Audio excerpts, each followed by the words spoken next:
خلي يسبوني ولا يقولوا شي يحبوا. المنتخب المغربي لن يفوز بكأس افريقيا للامم القادمه، واللي هي ستنظم في بلاده، والركراكي ستكتشف عيوبه قريبا، لانه منتخب تونسي ضعيف ما وصل اللي يفوز عليه كان في الدقيقه 98 بلس بمساعده الحكم.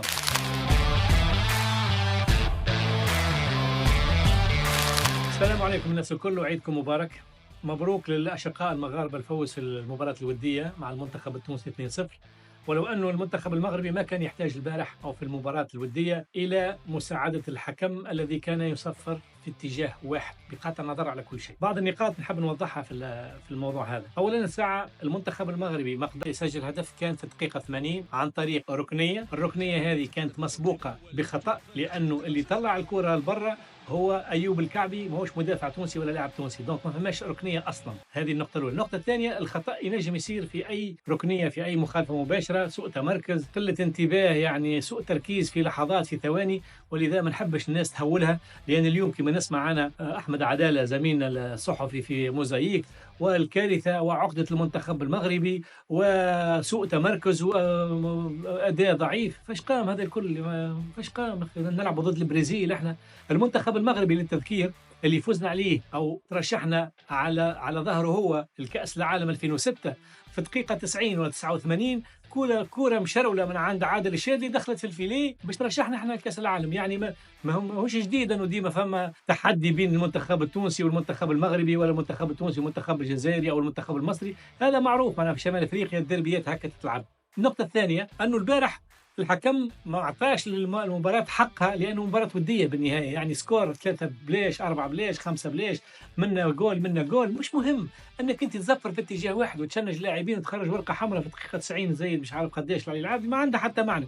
اون بلوس دو سا فما بيلانتي لحنا بعل ما تزفرتش، فما بيلانتي اخرى لتونس ما تزفرتش. هذا كله بين قوسين. نرجع تو للمنتخب التونسي. المنتخب التونسي راهو ماهيش مشكلته سامي طرابلسي كمدرب، ولا مش هذاك. اش عندنا لاعبين، اللاعبين نتاعنا ماهمش ينشطوا في اكبر الانديه الاوروبيه، ماهمش متكونين في اكبر الانديه الاوروبيه.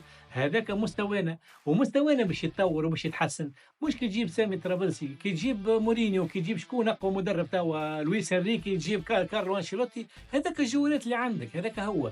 دونك ما نبداوش نسبوا في الجوالات ونسبوا في المدرب وحنا باع بيه ومش عارف شكون عليه. زميلي وخويا وصاحبي وعشيري كريم الطرهوني طالع يتكلم على سامي طرابلسي وعلى انيس بن سليمان. اوكي، فما اختيارات. ما فماش مدرب في العالم يحب يخسر ماتش، وفماش لاعب يحب يهبط يلعب خايب، ولكن هذيك هي، فهمتني.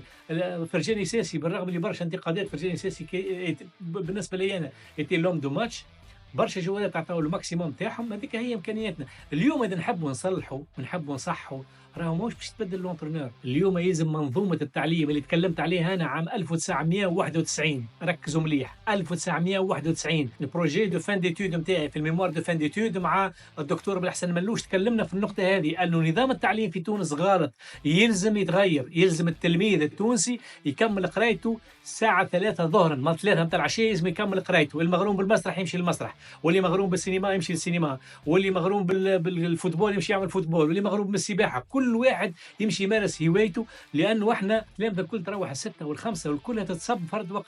نعطيكم مثال اخر، الانفراستركتور عندنا في تونس، احنا الجمعيات الكبيره اللي هي الاسبيرونس والكريوب والاتوال والسي اس اس ما عندناش ترينات برشا باش يترينوا فيهم الاولاد. دونك يتلموا لك كلهم صغار فرد وقت، ما تنجمش تريني فيهم في نص تيران وباربع كور. اليوم يلزم يكون عندك امكانيه انك تخلي التلامذه من 3 نتاع العشيه ليبر باش يترينوا على الاقل على مراحل، معناها المينيم والكادي يترينوا مع بعضهم، يبدا عندك سوفيزامون تيران جونيور من بعد اتسيتيرا. اون بلوس احنا كان نرجعوا للتاريخ نتاعنا ونشوفوا مثلا المشاركه نتاع ليكيب ناسيونال في 2007 مع ماهر الكنزاري، الجينيراسيون تاع يوسف المساكني وبلال العيفه ومصعب ساسي ونور حضريه، واللي لعبوا ضد توني كروس وضد ايدين هازارد، كانوا يهربوا بهم هروب. من بعد شنو اللي صار؟ خاطر احنا في الفورماسيون تاعنا في الكاتيجوري جونيور واسبوار اللي قبل ما توصل السينيور نختفي تماما.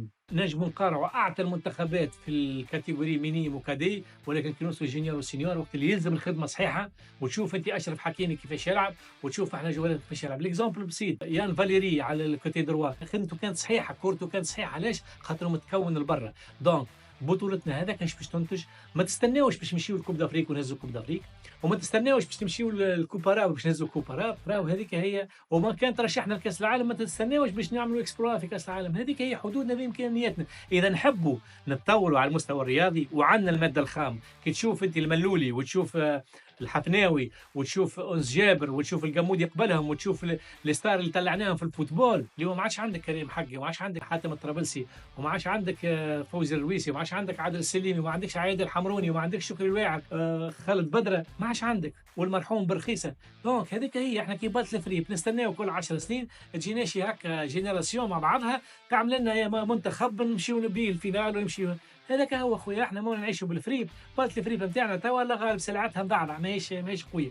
نرجعوا لحاجه اخرى. المنتخب المغربي وقولوا قالها وخلي يسبوني ولا يقولوا شي يحبوا. المنتخب المغربي لن يفوز بكأس افريقيا للامم القادمه واللي هي باش تتنظم في بلاده. والمنتخب المغربي لن يعيد ما انجزه في قطر 2022 ولن يصل الى نصف النهائي. وقولوا كلامي هذا مش تحاملا على المنتخب المغربي. عندي اصحابي وعندي احبابي واشقائنا واخواتي ويخدموا معايا ونحبهم ونقدرهم، ولكن هذه حقيقه. والركراكي ستكتشف عيوبه قريبا لانه منتخب تونسي ضعيف موصل اللي يفوز عليه كان في الدقيقه 98 بلس بمساعده الحكم.